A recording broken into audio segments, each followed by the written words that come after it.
মা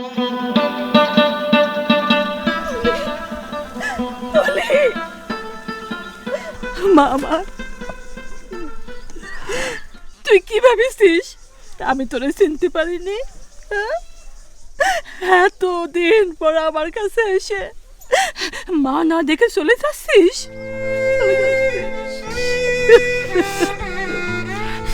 মা ডাকার জন্য তুমি আমাকে বিক্রি করে দাওনি মা।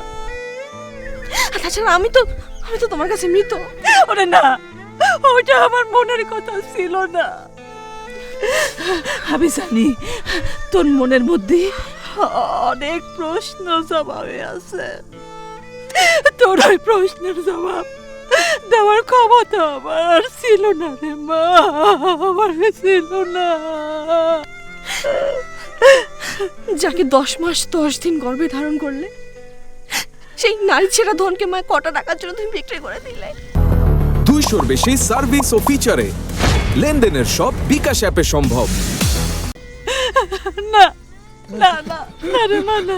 মা তোমার টাকার জন্য বিক্রি করে দেয়নি বাবু। তাহলে কে বিক্রি করছে আমাকে? বাবা? হ্যাঁ, মা বাধা দিলে বাবা আমাকে কখনোই বিক্রি করতে পারতো না। আমি সেই সুযোগ পাইনি রে মা, সেই সুযোগ পাইনি। মদের নেশায় মানুষটারে পাষাণ বানায় দিয়েছে। মায়া, মমতা, স্নেহ সবকিছু হারায় ফেলে। আমাদের জায়গা জমি যা ছিল সব শেষ। আমরা যখন দেনায় ডুবু ডুবু, সেই সময় পাশের গ্রামে ওই নেহাল সাহেব এসেছিল। কবিরের 5-5টা মেয়ে হওয়াতে নিঃস্ব হয়ে যায়।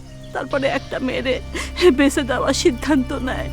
পরে ওই সিদ্ধান্ত বাদ দিয়ে দেয়, কিন্তু ওই খবরটা তোর বাপ জানতে পারে। আর তখন আমারে কোনো কিছু না জানায় তোরে নিয়ে মাত্র 50,000 টাকার জন্যে ওই নেহাল সাহেবের কাছে তোরে বিক্রি করে দেয়।